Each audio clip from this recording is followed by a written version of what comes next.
I've spent most of my life working in churches, and during that time, I've seen countless people be hurt, pushed aside, or outright rejected because of their race, their personality, their identity, their socioeconomic status, or because they questioned or challenged church leaders.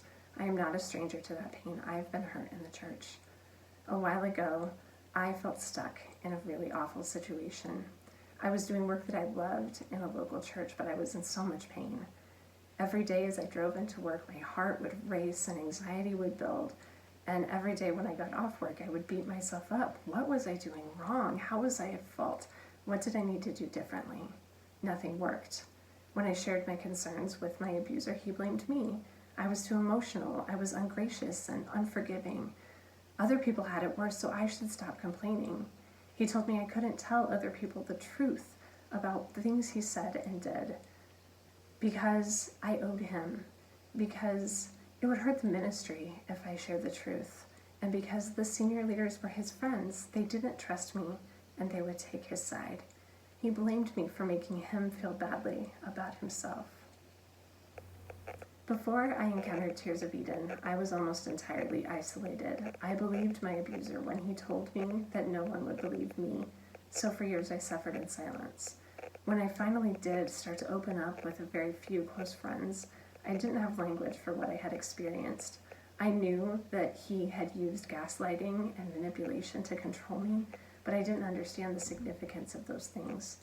Over time, I started to realize that those behaviors are actually abusive, and recognizing that he used the Bible and Christian concepts to gain control over me, I started to wonder if spiritual abuse were a thing.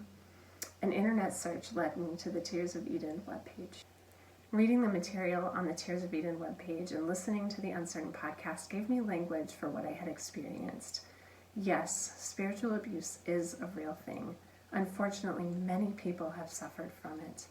Naming the abuse for what it was and realizing how deeply it had impacted me made it possible for me to heal. I found a counselor, and through Tears of Eden, I found a community of survivors who understand firsthand what spiritual abuse is and how devastating it can be. I didn't realize how significantly my experience of spiritual abuse was shaping my life. I tried to deny it and move on for so long, but it didn't work.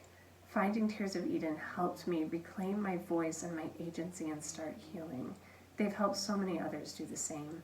I really hope that other survivors of spiritual abuse will connect with the Tears of Eden community so that they can do the same.